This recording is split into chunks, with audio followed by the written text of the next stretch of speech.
జగదీశ్వరుడైన నాను ప్రియుని ప్రియుని పొగడెదను నా ప్రాణం ప్రియుని పొగడెదను ప్రియుని పొగడెదను నా ప్రాణం ప్రియుని పొగడెదను ఒలివ మోకాగ దేవాలయములో ద్రాక్షతీగ గాయనలో నుండుటకు ఒలివ మోకాగ దేవాలయములో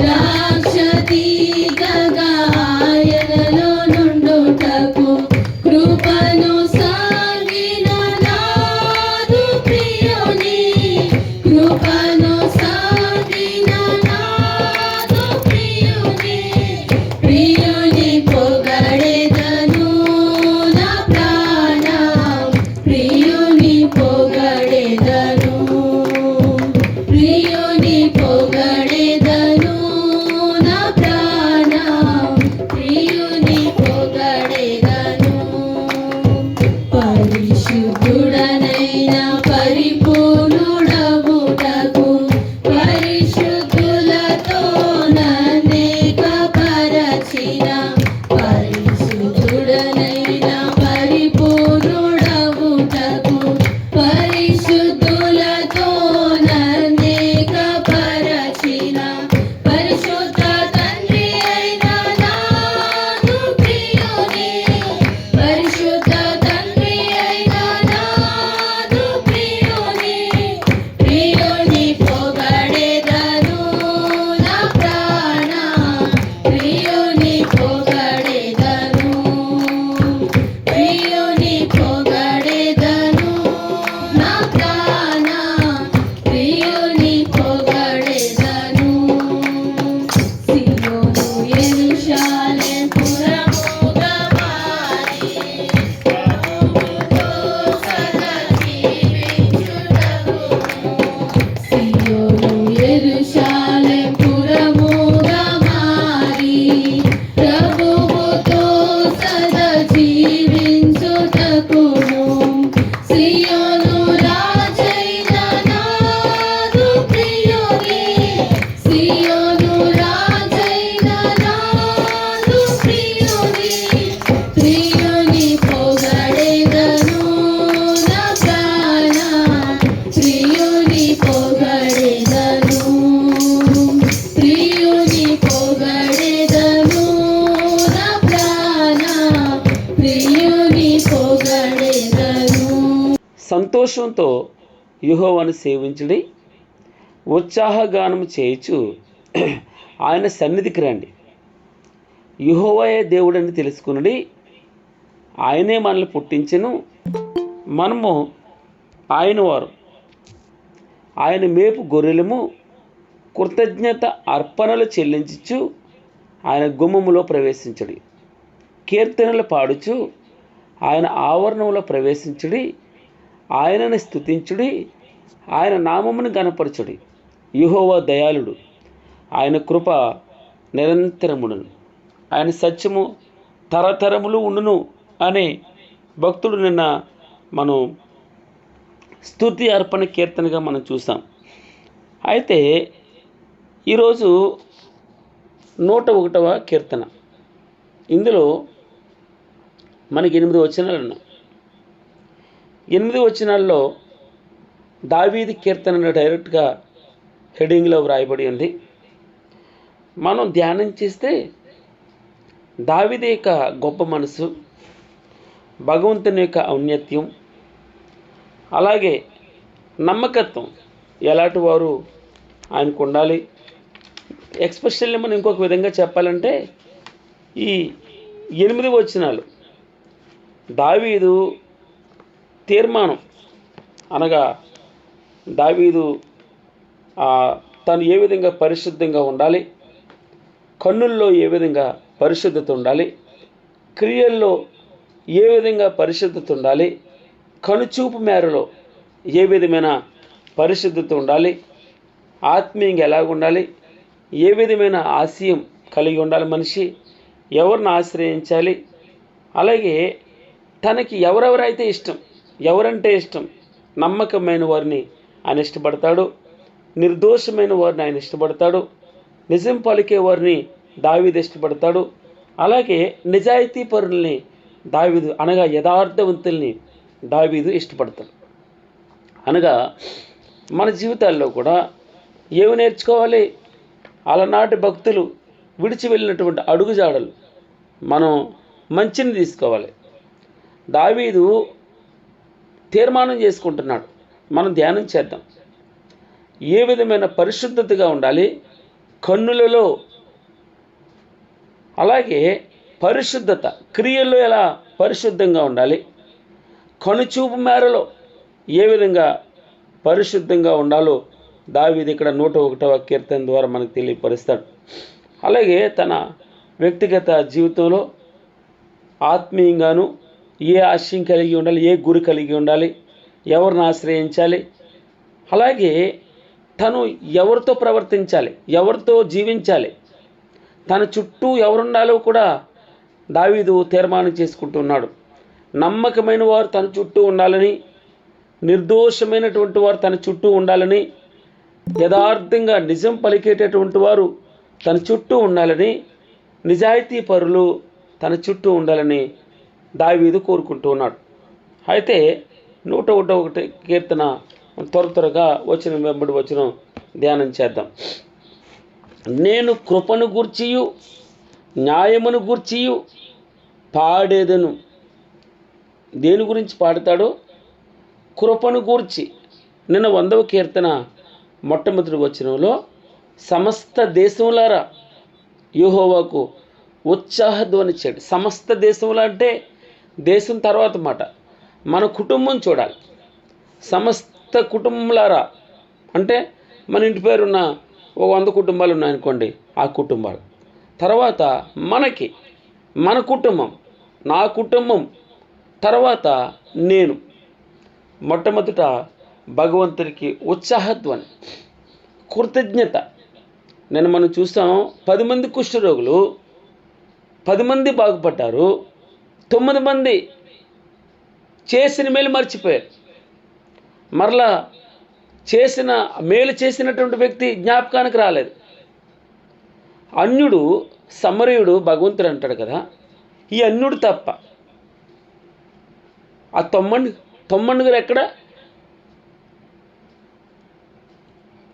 మన జీవితాల్లో భగవంతుడు ఆ ప్రశ్న వేస్తే అనేక సార్లు మనం జవాబు చెప్పలేని స్థితిలో ఉంటాం. మన జీవితాల్లో కూడా అనేకమైన మేళ్ళండి. మొట్టమొదటి మేలు రక్షణే, విమోచనం, పాపక్షమాపణ. కుమారుడుగా యేసు దేవుని కుమారుడుగా మనల్ని అంగీకరించడం గొప్పతనం కదండి. మనల్ని దేవుళ్ళుగా చేస్తున్నాడు ఆయన, తన కుమారులుగా చేసుకుంటున్నాడు, తన పక్కన కూర్చోబెట్టుకున్నాడు. తన రాజ్య నివాసులకు ఎన్నెన్ని పేర్లు పెడతాడో మనకి. మనమంటే చాలా ఇష్టం ఆయనకి. మనకి ప్రపంచంలో తన సృష్టిలో మనం ఒక ప్రత్యేకమైన స్థానం. అన్నిటినీ కలుగునుగాక అని చెప్పాడు. మనల్ని కలగజేశాడు, తన చేతులతో రూపించుకున్నాడు, అంత ప్రేమతో ఇష్టంతో. అందుకే ఎవరు నశించిపోట ఆయనకి ఇష్టం లేదు అన్నాడు. అందరూ అంతటను మారు మనసు పొందాలి. ఎవరెవరు నశించిపోట, ఒక దుర్మార్గుడు తన దుర్మార్గతలో ఉండి నశించిపోవడానికి ఇష్టం కాదు. త్రాగుబోతుగా చనిపోకూడదు. ఒక వ్యభిచారంలో ఉండే చనిపోకూడదు. మారాలి, స్వభావం మారాలి, మనసు మారాలి, నూతనం అవ్వాలి. అది దేవుడు కోరుకునేది. దావీదు అందరినీ రమ్మంటాడు ఉత్సాహధ్వని చేయడానికి, అందరినీ కృతజ్ఞత స్తుతులు చెల్లించడానికి. ఆయనకి ఇష్టం ఏంటంటే భగవంతునికి మన ద్వారా మహిమ తెచ్చుకోవాలి, అంతే. ఆయన మహిమ కొరకు నన్ను పుట్టించుకున్నాడు. ఆయన నామానికి అవమానకరంగా నేను ఉండకూడదు. ఆయన నామానికి ఎప్పుడు కూడా ఆయన పేరుని చెడగొట్టకూడదు. నా ద్వారా నన్ను బట్టి ఇతరులు దేవుణ్ణి అవమానపరచకూడదు. ఇది లెక్క. దావీదు కీర్తన 101. నేను కృపను గూర్చియు న్యాయమును గూర్చియు పాడెదను. యెహోవా నిన్ను కీర్తించెదను. చాలా మంచి మాట అండి. నేను కృపను గూర్చియు న్యాయమును గూర్చియు పాడెదను. యెహోవా నిన్ను కీర్తించెదను. నిర్దోష మార్గమున వివేకముతో ప్రవర్తించెదను. చూడండి, నీవు ఎప్పుడు వచ్చేదవు, నీవు ఎప్పుడు నా యొద్దకు వచ్చేదవు, నా ఇంట యథార్థ హృదయంతో నడుచుకుందాం. మనుషులు ఎవరో చూస్తే కాదండి. యోసేపు మనుషులు ఎవరో చూస్తున్నారని నటించలేదు. దేవుడు చూస్తున్నాడని ప్రవర్తన. అయ్యో, భగవంతుడు చూస్తుండగా ఈ దుష్కార్యం ఎలా నేను ఒడిగట్టగలను అన్నాడు. మనుషులు ఎవరో చూస్తున్నారు, మంచి పేరు తెచ్చుకోవడానికి తను ప్రవర్తించలేదు. భగవంతుడు చూస్తున్నాడని దేవాది దేవుని కన్నుల ఎదుట నేను ఎలా పాపం చేస్తాను అని యోసేపు తన జీవితాన్ని కాపాడుకున్నాడు. అందుకే పరిశుద్ధ బైబిల్ గ్రంథంలో తన పేరు వ్రాయించి పెట్టాడు భగవంతుడు. తనకు పేజీలు ఉన్నాయి, కొన్ని పేజీలు యోసేపుకి. యోసేపు నమ్మకంగా ఉన్నాడు.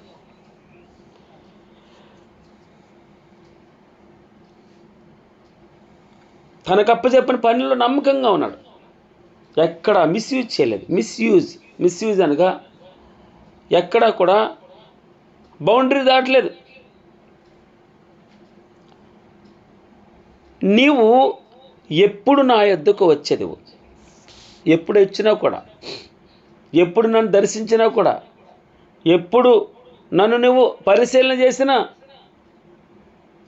ఎప్పుడు నా వైపు నువ్వు చూసినా, ప్రభువా, నా ఇంట నేను ఒక్కడిగా కూర్చున్నప్పుడు, ఒంటరిగా ఉన్నప్పుడు ఇంట్లో యథార్థ హృదయంతో నడుచుకుంటాను, కపటం లేదు.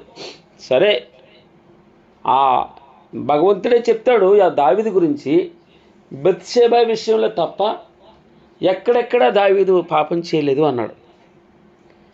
ఈ రోజున పరిశుద్ధాత్మ ద్వారా రాయించి పెట్టినటువంటి మాట, నీవెప్పుడు నా యొద్దకు వచ్చి నీవు నేను చెప్పగలగల మాట. నీవెప్పుడు వచ్చినా ప్రభువా, నేను చూడండి, చిన్నపిల్లలు, ఒరేయ్ నువ్వు అల్లరి చేయకూడదే, నేను ఎక్కడే ఇక కొట్టు దగ్గరికి వెళ్ళి వచ్చేస్తాను అని చెప్తుంది అమ్మ. వీడు వచ్చేటప్పటికి కామ్గా ఉన్నాడనుకోండి, ఎంత బుద్ధివంతుడు అనుకుంటాం. అలా మా అమ్మ లేదులే అని చెప్పేసి ఆ చంద్రవందరగా చేసేసారనుకోండి, అదేమవుతుంది? నమ్మకత్వం కాదు. అలాగే నీవెప్పుడొచ్చినా, యజమానుడు ఎప్పుడొచ్చినా,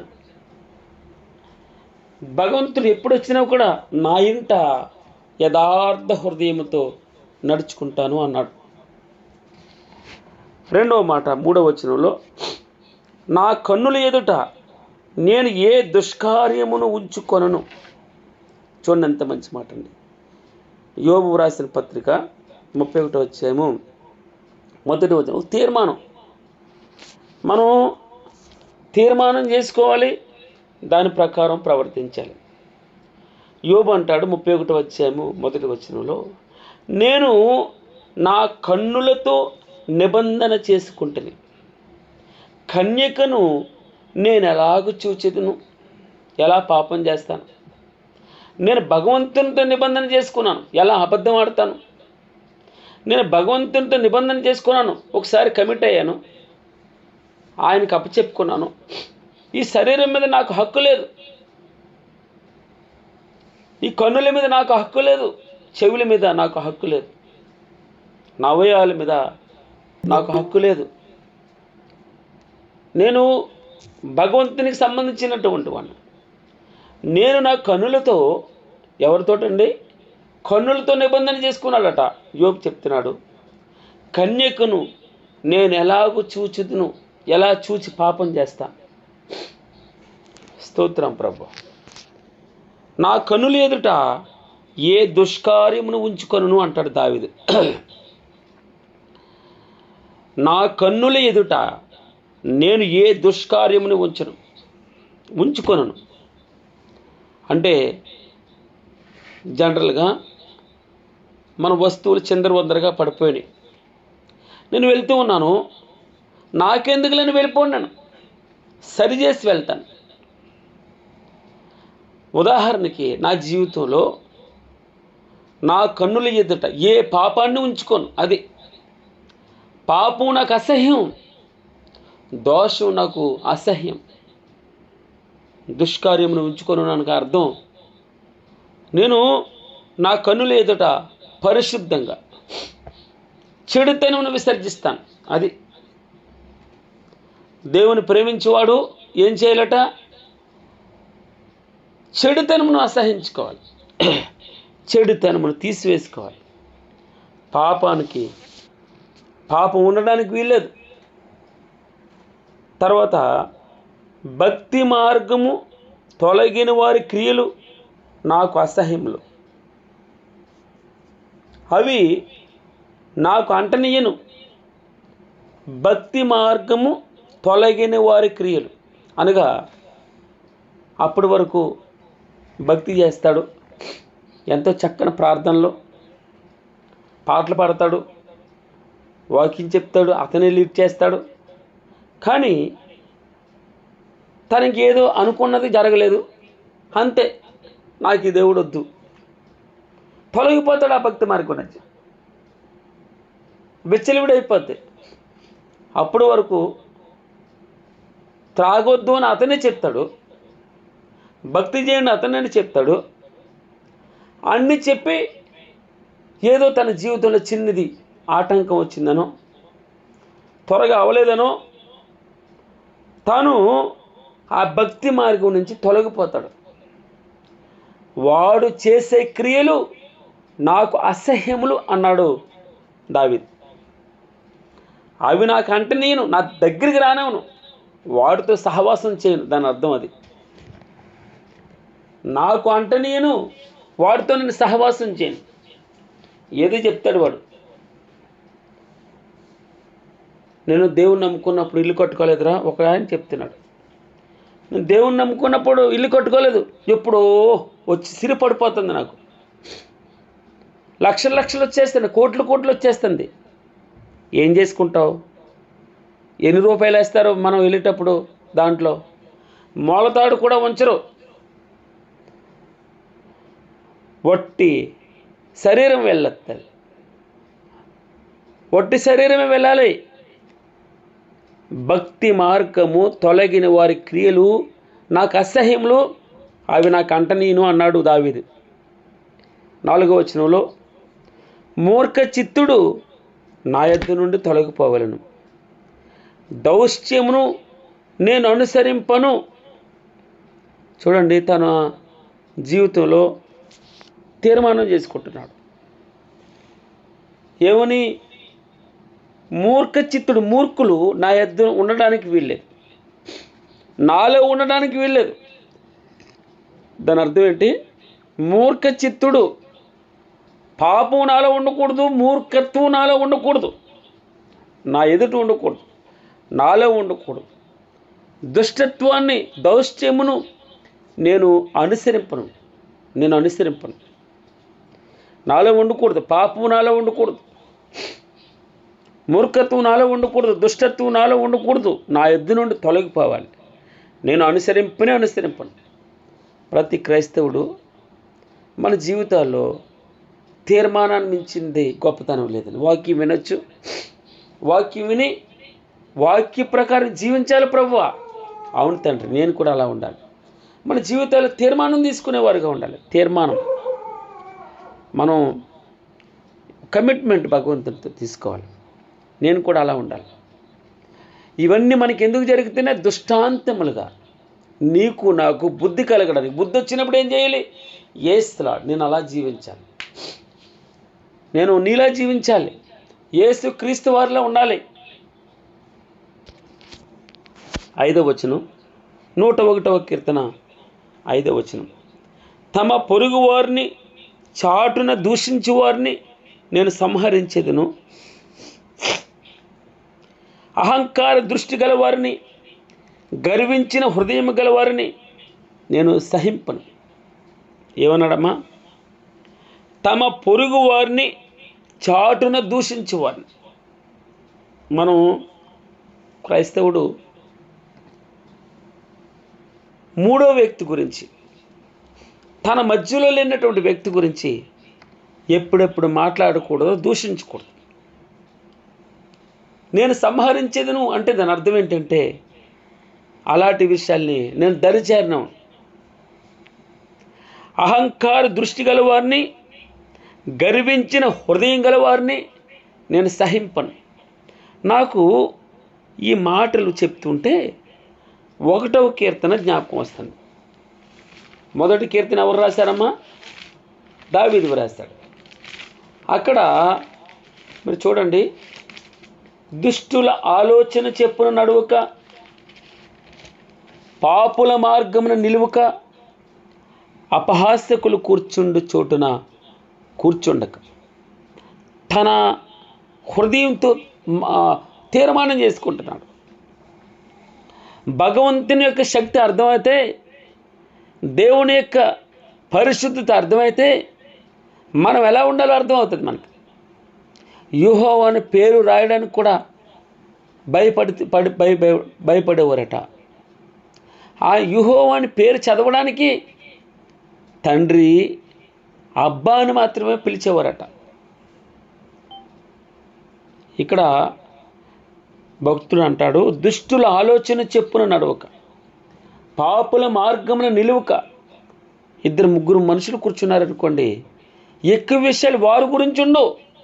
4వ వ్యక్తి గురించి, వారి మధ్యలో లేని వ్యక్తి గురించి ఏమో కథనాలు మాట్లాడతాం. దుష్టుల ఆలోచన చెప్పున నడవక, పాపుల మార్గమున నిలువక, అపహాస్యకులు కూర్చుండే చోటున కూర్చుండక. ఏమన్నాడు భక్తుడు? యెహోవా ధర్మశాస్త్రమునందు ఆనందించుచు దివారాత్రము దానిని ధ్యానించువాడు ధన్యుడు.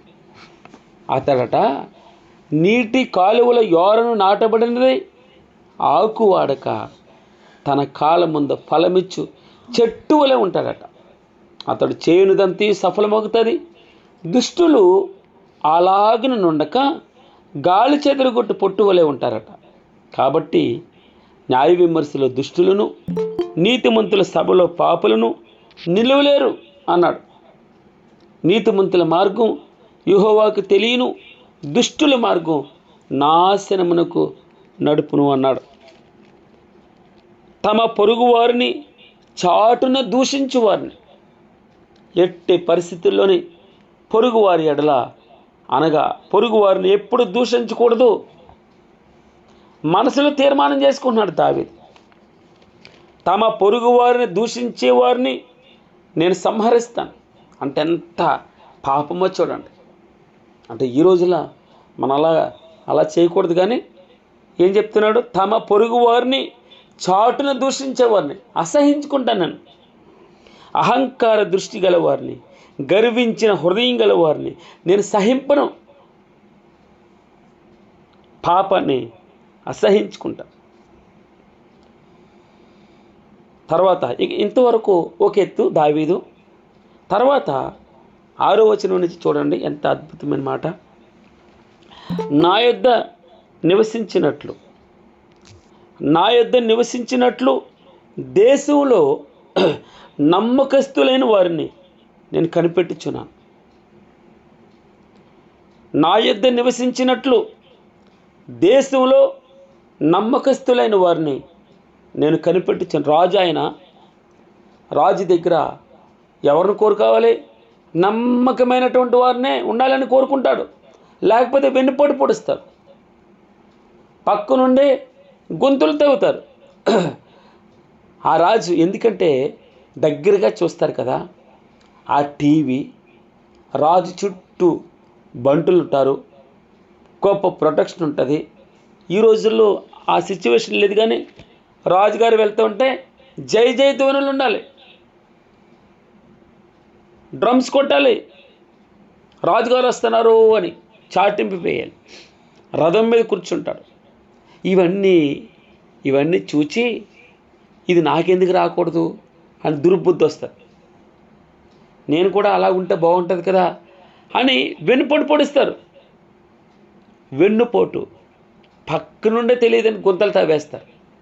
అందుకే భగవంతుడు పరిశుద్ధాత్మ దేవుడు దావీదు తన మాటలు పరిశుద్ధాత్మదేవుడు రాయించిన పెట్టిన మాటలు నీకు నాకు ఉపయోగకరంగా ఉండాలని దేవుడు ఇష్టపడుతున్నాడు. నా యొద్ద నివసించినట్లు దేశములో నమ్మకస్తులైన వారిని నేను కనిపెట్టుచున్నాను. మోషేని గురించి దావీదు అంటాడు, అతడు నా ఇల్లంతట్లో నమ్మకమైనవాడు. ఎవరమ్మా? మోషేని గురించి సనుగుతూ ఉన్నాడు అన్నయ్య, అక్క సనుగుతూ ఉంది. మీరిద్దరు రండి నా దగ్గరికి అన్నాడు భగవంతుడు. ఏం మాట్లాడుతున్నారు మోషేని గురించి? దేవుడే సాక్ష్యం ఇస్తున్నాడు. దావీదు నా ఇల్లంతట్లో నమ్మకమైనవాడు. మనం ఒక మాట ఇప్పుడే చూసాం. నువ్వెప్పుడు వచ్చేదవు? నీవు ఎప్పుడు నా యొద్దకు వచ్చేదవు? నువ్వెప్పుడు వచ్చినా కూడా ప్రభువా, నా ఇంట ఒంటరిగా ఉన్నప్పుడు, నా ఇంటి వారితో ఉన్నప్పుడు నేను యథార్థ హృదయంతో నేను నీకు కనబడతాను. నా కన్నుల ఎదుట ఏ దుష్కార్యం ఉంచుకొనును. భక్తి మార్గము తొలగిన వారి క్రియలు నాకు అసహ్యములు. అవి నా కంటిని ఆడిని చూడను. ఆడింటికి వెళ్ళను, వాడిని నా ఇంటికి రానవను. ఇది తీర్మానం. మూర్ఖ చిత్తుడు నా ఎద్దు నుండి తొలగిపోవాలి. దుష్టత్వాన్ని నేను సహింపను. తన పొరుగు వారిని చాటున దూషించేవారిని, గుసగుసలాడేవారిని, ఏదో కల్పితమైన కథలు ప్రచారం చేసేవారిని నేను దూరం పెడతాను. వారిని అహంకార దృష్టి గలవారిని, గర్వించిన హృదయం గలవారిని నేను సహింపను అంటూ నా యొద్ద నివసించినట్లు దేశంలో నమ్మకస్తులైన వారిని నేను నమ్మకస్తులైన వారిని నేను కనిపెడుతున్నాను. అతడు నా ఇల్లంతట్లో నమ్మకమైనవాడు. ఎందుకో తెలుసా? ఆయన మొట్టమొదటి నమ్మకత్వం అంటే ఆయనే. తెస్సలోనికీయులకు రాసిన పత్రిక కదండి, 5వ అధ్యాయం 24వ వచనంలో ఉంటుంది, మిమ్మును పిలిచినవాడు నమ్మకమైనవాడు కనుక అలాగు చేయండి. ఆయన మాట ఇచ్చి చేయకుండా నరుడు కాదు, ఆయన మనిషి కాదు, భగవంతుడు. ఆయనకి ఎలా పేరుందంటే ప్రకటన గ్రంథం 19వ అధ్యాయం 11వ వచనంలో, మరియు పరలోక రాజ్యం తెరవబడి ఉండుట చూచితిని. అప్పుడు అదిగో తెల్లని గుర్రం ఒకటి కనబడెను. దాని మీద కూర్చుండి ఉన్నవాడు ఒకటి నమ్మకమైన వాడును, 2 సత్యవంతుడును అను నామము గలవాడు. ఆయన పేరేం పేరమ్మా? నమ్మకమైన వాడని వ్రాయించి ఉంది.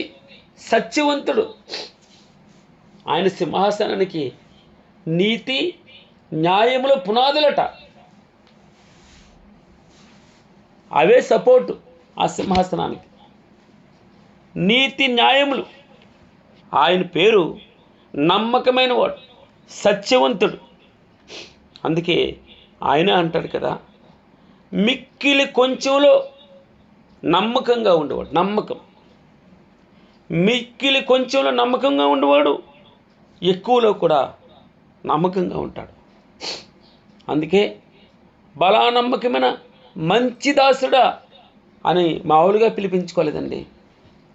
ఆయన ఇచ్చిన పని నమ్మకంగా చేయాలి. మనకి ఏ పని అప్ప చెప్పిందో భగవంతుడు, ప్రార్థన చేసే పని నాదా, ప్రార్థన చేయాలి. వాటర్ పట్టే పని నాదా, వాటర్ పట్టాలి. బాత్రూమ్ కడిగే పని నాదా, నేను బాత్రూమ్ కడగాలి. పరిచర్య అంటే వాక్యం ఒకటే కాదు. ఒకవేళ నీ జీవితమే త్యాగం చేయాలా భగవంతునికి, త్యాగం చేసే పనిలో చాలామంది కనబడరు. ఎంతోమంది ఆ 2 కాసులు వేసిన తల్లి తన జీవనం వేసింది, కనబట్టలేదు, భగవంతుడికి మాత్రమే కనబడుతుంది. మనుషులు అనుకున్నారు 2 కాసులు టింగ్ మన్నాయి, అది కానుక అనుకున్నారు. ఇతరులు గమనించలేదు. తన త్యాగం భగవంతుని కొరకు ఏదో ఒకటి చేయాలి, దేవుని కొరకు ఏదో ఒకటి చేయాలి. మనుషుల మెప్పు కాదు, మనుషుల కొరకు కానే కాదు, భగవంతుని కొరకు. మన ప్రయాస అంతా భగవంతుని కొరకు. ఏదో ఒకటి ఆయనకి చేయాలి, ఏదో ఒకటి ఆయనకి చేయాలి. నమ్మకత్వాన్ని చూపించుకోవాలి. నేను నమ్మకస్తుని, ఆయనకి ఇష్టుని. మనుషుల గురించి కాదండి, భగవంతుని గురించి. అందుకే మన ముద్ర అనేకమైన సవాళ్ళు ఉన్నాయి. యేసు ప్రభు వారిని గురించి ఆలోచన చేయాలన్నాడు. నమ్మకస్తుడు యేసు ప్రభు వారి కార్యాల గురించి ఆలోచన చేస్తాడు. అందరూ తన సొంత పనులే చేసుకున్నారు. భక్తుడు అంటాడు, మీరందరూ తమ సొంత పనులే చేసుకుంటున్నారు, దేవుని కార్యములు చూడరు. బాధతో చెప్తున్నాడు. అయ్యో, మీరు సరంబి వేసిన ఇళ్లల్లో ఉంటున్నారు, దేవుని ఆలయం గుడారాల్లో ఉంటుంది, టెంట్రల్లో ఉంటుంది. ఆలోచన చేస్తున్నారా? పరిశుద్ధాత్మ దేవుడు నాతో ఈ రోజున మాట్లాడేది. నేనేమో సరంబి వేసిన ఇళ్ళల్లో ఉంటున్నాను, మేడల్లో ఉంటున్నాను, ఏసీ గదుల్లో ఉంటున్నాను. భగవంతుడు డేరాల్లో ఉంటున్నాడు. తను తీర్మానం చేసుకున్నాడు, నా కంటికి కునుకు రానవను, నేను మంచం ఎక్కను, నిద్రపోను. అంత సంపాదించాడండి. లక్షల కేజీల వెండి, ఎన్ని కేజీల బంగారమో తోచడానికి కూడా వదిలేశారు. ఇంకా తూయట్లేదు. ఇంకా అంతగా కానుకలు తీసుకొచ్చారు. దేవుని పని నిమిత్తము నమ్మకత్వం. అతడు మా విషయంలో నమ్మకమైన క్రీస్తు పరిచారకుడు అని వ్రాయబడి ఉంది. ఎపఫ్రాను గురించి మనం కొలస్సీలకు రాసిన పత్రిక ధ్యానం చేస్తూ విన్నాం. ఎపఫ్రా మా విషయంలో నమ్మకమైనటువంటి క్రీస్తు పరిచారకుడు. నమ్మకత్వం డబ్బులను ఉంటుంది. నాకు ఈమైన కానుక నమ్మకంగా ప్రతి పైసా దేవుని పని నిమిత్తమే ఖర్చు పెట్టాలి. నా ఇంటికి నేను ఎట్టి పరిస్థితిలోనే ఆ ₹1 కూడా నా స్వార్థం కోసం ఖర్చు పెట్టకూడదు ప్రభువా. నా మట్టుకు నేను తీర్మానం చేసుకున్నది, నీకు ఇచ్చిన డబ్బు నీ మందిరం కొరకే ఖర్చు పెట్టాలి, నీ మందిరం పని నిమిత్తమే ఖర్చు పెట్టాలి. ఎవరైనా ప్రత్యేకమైన కానుకలు ఇస్తే ఏ రోజున కూడా దేవుని పని నిమిత్తం తప్ప నా ఇంటికి ఎప్పుడు ఖర్చు పెట్టకూడదు. నేను తీసుకోను, నా జీవితంలో నేను తీర్మానం చేసుకున్నాను. మన మట్టుకు మనం భగవంతుని దగ్గర నమ్మకంగా ఉండడానికి తీర్మానం చేసుకోవాలి. అతడు మా విషయంలో నమ్మకమైన క్రీస్తు పరిచారకుడని మనం విన్నాం. నెహెమ్యా గ్రంథం 7వ అధ్యాయం 2వ వచనంలో హనన్య నమ్మకమైన మనుషుడు, హనన్య నమ్మకమైన మనుషుడు, అందరికంటే దేవుని ఎదుట భయభక్తులు కలిగినవాడు. నమ్మకత్వం చూడండి, నమ్మకత్వం కొరకు పోటీ పడాలి. నా యొద్ద నివసించినట్లు దేశంలో 101వ కీర్తన 6వ వచనం, నా యొద్ద నివసించినట్లు దేశములో నమ్మకస్తులైన వారిని నేను కనిపెట్టుచు ఉన్నాను. నిర్దోష మార్గమందు నడుచువారు నాకు పరిచారకులగుదురు. మన జీవితాల్లో అందుకే భగవంతుడు అంటాడు కదా, నీకు అవిశ్వాసతో నువ్వు విజ్జోడిగా ఉండడానికి వీల్లేదు. మనం ఎవరైనా బయట వ్యక్తులు పిలుస్తారు, మనం వెళ్ళి భోజనం చేసి వచ్చేయడమే. కొన్ని చోట్లకి బలవంతం చేస్తారు, మనం వెళ్ళకూడదు. విజ్జోడిగా ఉండడానికి వీల్లేదు. అవిశ్వాసితో ఒక విశ్వాసి విజ్జోడిగా స్నేహం చేయకూడదు. అది చెయ్యాలండి, ఇది చేయాలంటే కాదు. అదే ఖచ్చితత్వం, నమ్మకత్వం. నా యొద్ద నివసించినట్లు దేశంలో నమ్మకస్తులైన వారిని నేను కనిపెట్టుచున్నాను. అది సామెత చెప్తారు. కళ్ళు చెట్టు దగ్గరికి వెళ్ళి పాలు తాగుతున్నానంటే నమ్ముతారా అండి? మన కాళ్ళు మన గురించి సాక్ష్యం ఇస్తాయి.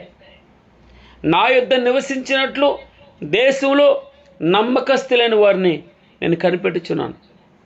నిర్దోష మార్గమందు నడిచేవారు నాకు పరిచారకులు అవుతారు. మోసం చేయవాడు నా ఇంట నివసింపరాదు. ఇంత దావీదు చూడండి, ఎంత అద్భుతమైనటువంటి మన జీవితాల్లో కూడా పరిశుద్ధులు అనగా ఆయన దేవుని రాజ్యానికి వెళ్ళాలంటే పరిశుద్ధితో ఒకటే మార్గం. మోసం చేసేవాడు నా ఇంట ఉండడానికి వీలేదు. అబద్ధములాడువాడు నా కన్నుల ఎదుట నిలవడు, ఉండడానికి వీలేదాడు. యెహోవా పట్టణములో నుండి పాపము చేయువారినందరినీ నిర్మూలన చేయుటకే దేశమందలి భక్తిహీనులనందరినీ ప్రతి ఉదయమున నేను సంహరించేదను అంటాడు భక్తుడు. అనగా దాని అర్థం ఏంటంటే, నీవు నేను ఎలా స్వీకరించాలి? ప్రతి ఉదయాన నన్ను నేను పరిశీలన చేసుకుంటాను. నాలో పాపం ఉందా? నీవు ఎప్పుడు నా యొద్దకు వచ్చేదు, నువ్వు నా ఇంటికి వచ్చినప్పుడు నా సిచ్యువేషన్ ఎలాగుందో, నా యొక్క పరిశుద్ధత ఎలాగుందో, నా మాట ఎలాగుందో, నేను నీ గురించి సాక్ష్యం చెప్పాలంటే నీ భార్యని అడగాలి. నా గురించి సాక్ష్యం చెప్పాలంటే సత్యవతి గారిని అడగాలి. సత్యవతి గారి గురించి సాక్ష్యం చెప్పాలంటే నేనే సాక్ష్యం చెప్పాలి. నా పిల్లల గురించి సాక్ష్యం చెప్పాలంటే నేనే చెప్పాలి. నా గురించి సాక్ష్యం చెప్పాలంటే నా పిల్లలే చెప్పాలి. నా ఇంటి పక్క వారు చెప్పాలి నా గురించి సాక్ష్యం. మా జాయస్ అమ్మ గారు చెప్పాలి నా గురించి సాక్ష్యం. ధనంజయ్ గారు నా గురించి సాక్ష్యం చెప్పాలి. నా ఇంట్లో నేను ఎలా ప్రవర్తిస్తున్నాను, నా మాట ఎలాగుంది, నా తీరు ఎలాగుంది, నా ప్రవర్తన ఎలాగుంది, ఇంట్లో నుంచి ఏ విధమైన భాష వస్తుంది, ఏ విధమైన ఎలా ప్రవర్తిస్తున్నారు, ఎలా వారు అనుకరిస్తున్నారు, ఎలా ప్రార్థనలు చేస్తున్నారు, ఎలా మోకరెళ్తున్నారు, ఎలా పాటలు పాడుతున్నారు, ఇరుగు పొరుగు వారితో ఎలా ప్రవర్తిస్తున్నారు, చెప్పేవాడు చేస్తున్నాడా లేదా, ఇవన్నీ కూడా ఆయన వస్తే నీవెప్పుడు నా యొద్దకు వచ్చేదువు, ఇరుగు పొరుగు వారిని అడిగితే నా గురించి, నా త్రోవ దాన్ని ఏమన్నారు, నా వీధిలో వారిని నా గురించి అడగాలి, నా ఇంటి వారి గురించి అడగాలి. నాకు సాక్ష్యం ఉందా లేదా, మాటలే చెప్తున్నాడా, ప్రవర్తనలో యథార్థత ఉందా.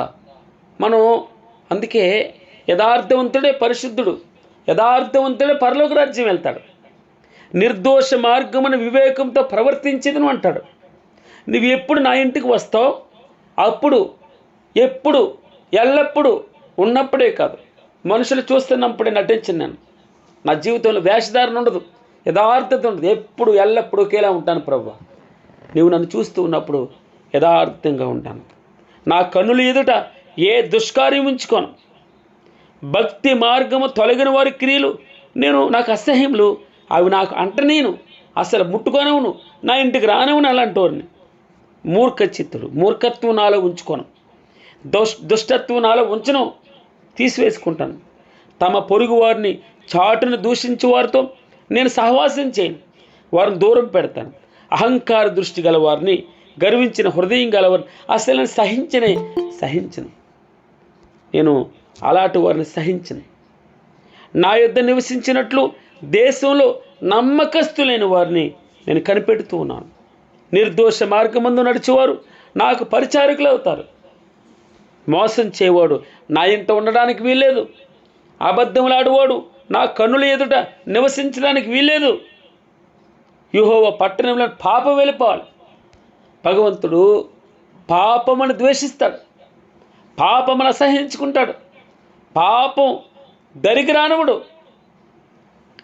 కానీ ఎంత ఘోర పాపి అయినా సరే ఆయన ప్రేమించే దేవుడండి, ఆయన ప్రేమించే దేవుడు. అందుకే మన జీవితాల్లో ఆయన చూచినప్పుడు, ఆయన కనులు మన ఇంటి వైపు ఉన్నప్పుడు, ఆయన కనులు మన బిడ్డల వైపు ఉన్నప్పుడు, ఆయన కనులు మన ఇంటి మీద ఉన్నప్పుడు ఎప్పుడు కూడా 24 hours 24/7 ఆయన కనులు మన వైపు చూస్తాయి. ఆయన కనులు ఎదుట మనం ఉన్నాం. ఎక్కడికి పారిపోతాం ప్రభువా? అపోస్తల కార్యములు 17వ అధ్యాయం కదండి. అపోస్తల కార్యములు 17వ అధ్యాయము ఒక మాట నేను చూపిస్తాను చూడండి. 17వ అధ్యాయం 27వ వచనం. మనలో ఎవనికిని దూరంగా ఉండేవాడు కాదు. మనము ఆయన యందు బ్రతుకుచున్నాం. 2, మనం ఆయన యందు చలించుచున్నాం. 3, మనము ఆయన యందు ఉనికి కలిగి ఉన్నాం. ఏమన్నాడండి? మనం ఆయన యందు బ్రతుకుచున్నాం, మనం ఆయన యందు చలించుచున్నాం, ఆయన యందు ఉనికి కలిగి ఉన్నాం. మనం చూసాం కదండి 139వ కీర్తన. మీకు అందరికీ తెలియని విషయం కాదు అది. నేను కూర్చుండుట లేచుట నీకు తెలిస్తే ప్రభు, నా నడక నీకు తెలుసు, నా పడక నీకు తెలుసు, నా మాట నాలుకకు రాకమునిపే పూర్తిగా తెలుస్తుందట ఆయనకి. వెనుక ఆయన ఉన్నాడు, ముందరున్నాడు, ఈ పక్కన ఉన్నాడు, కుడి ప్రక్కన ఎడం ప్రక్కన ఆయనే ఉన్నాడు. ఎక్కడికి పారిపోతాను నేను? నీ కన్నులు పిండంగా ఉండగానే, ఇంకా మాంసముద్దంగా ఉండగానే, ఇంకా రూపం రాక మునిపే, అండం ఫలదీకరణ చెందక మునిపే ఏ శుక్రకణ వెళ్తుందో ఆయనకు తెలుసు. ఆయన కను సన్నల్లో నుంచి మనం దాయలేమండి, దాగలేము. మనం దాగలేం. యోహాను సువార్త 2వ అధ్యాయము చివరి వచనంలో ఒక మాట ఉంటుంది. అయితే యేసు అందరినీ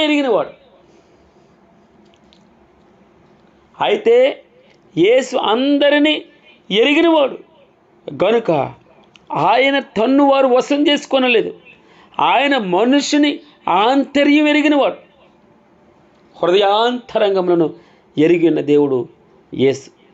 గనుక ఎవడను మనుషుని గూర్చి ఆయనకు సాక్ష్యమియ్యనక్కరలేదు.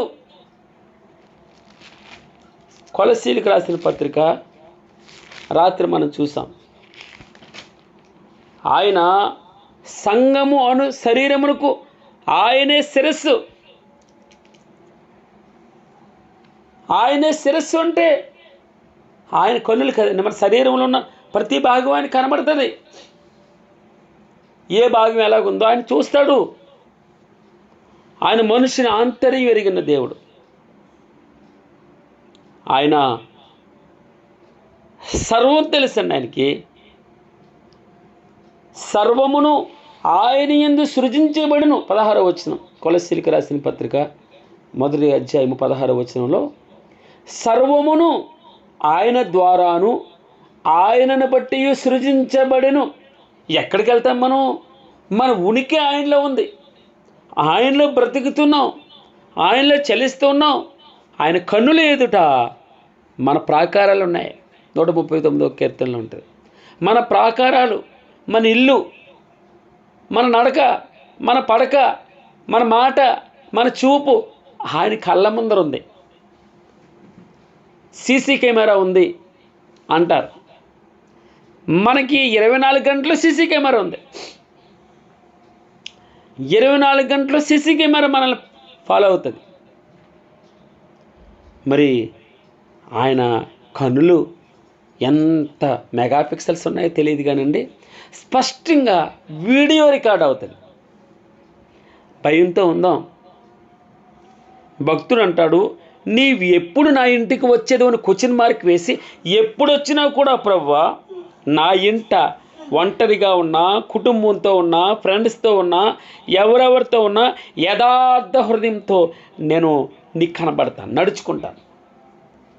ఏమేం చేస్తానో నా కన్నుల ఎదుట ఏ దుష్కార్యమును ఉంచుకొనును, భక్తి మార్గము తొలగిన వారి క్రియలు నాకు అసహ్యములు, దానివైపు అంటనమును, నా దరిచారణమును, మూర్ఖత్వం, దుష్టత్వం నేను అనుసరించను. తన పొరుగు వారిని, చాటుని ద్వేషించే వారిని దూరం పెడతాను. అహంకార దృష్టి గలవారిని, గర్వించిన హృదయం గలవారిని నేను సహించను. వారితో మాట్లాడను, అసహించుకుంటాను. నా యొద్ద నివసించినట్లు దేశంలో నమ్మకస్తులైన వారిని నేను కనిపెడుతూ ఉన్నాను. నిర్దోష మార్గమందు నడిచేవారు నాకు పరిచారకులగుదురు. 101వ కీర్తన ఎంత అద్భుతమైన కీర్తన అండి. మోసం చేయవాడు నా ఇంట నివసించరాదు. తీర్మానం, మన జీవితాల్లో తీర్మానం తీసుకోవడం. ప్రభా, నోటికి ఎంత వస్తే అంత మాట్లాడాను. అప్పటి వరకు భక్తి చేసినట్టే ఉంటాం. చిన్న చిన్న వ్యక్తుల మీద మనం కోప్పడిపోతాం, అసహించుకుంటాం, మన కోపమంతా వెళ్ళగెక్కుతాం. ఎప్పటి నుంచో పగ ఉంటుంది, పగలుంటాయి మనకి. పగ పెట్టుకోకూడదు. ఆయన చూచేటప్పుడు జాగ్రత్తగా, ఏమో ఎలాంటి శిక్ష విధిస్తాడో సుమా. మనం ఎప్పుడు ఆయన ఎదుట ఆయన చూస్తున్నాడు, ఆయన వింటున్నాడు, ఆయన ఎదుట మనం ఉన్నాం, ఆయన కనుసన్నలో ఉన్నాం, మనల్ని ఎవరు గమనించట్లేదు, తలుపు వేస్తుందంటే కుదరదు. ఆయన చూస్తున్నాడు, బట్టబయలు ఆయన ఎదుట స్పష్టంగా కనబడతాం. తలుపులు వేసుకుని లైట్లు ఆరిపోయినంత మాత్రాన నిన్ను ఎవరు గమనించట్లేదు అనుకోకూడదు. మనల్ని ఆయన స్పష్టంగా వెలుగులో చూస్తున్నాడు. ఆయన వెలుగులో చూస్తున్నాడు. అందుకే భక్తుడు అంటాడు, నువ్వు నా ఇంటికి ఎప్పుడు వచ్చేది, నువ్వు ఎప్పుడు వచ్చినావు కూడా నేను నా యొక్క పాపమునకు దూరంగా ఉంటాను. మోసం చేయవాడు నా ఇంట ఉండడు, అబద్ధములాడేవాడు నా కన్నుల ఎదురు నిలవడు. పట్టణంలో నుంచి మొత్తం పాపాన్ని దూరం చేసేస్తాను. నేను రాజుని, పాపం దూరం చేస్తాను. పాపిని ప్రేమించి దేవుడు అండి, పాపిని ప్రేమించే దేవుడు. గాడ్ బ్లెస్ యూ అమ్మా. ఇది ప్రార్థనా సమయం.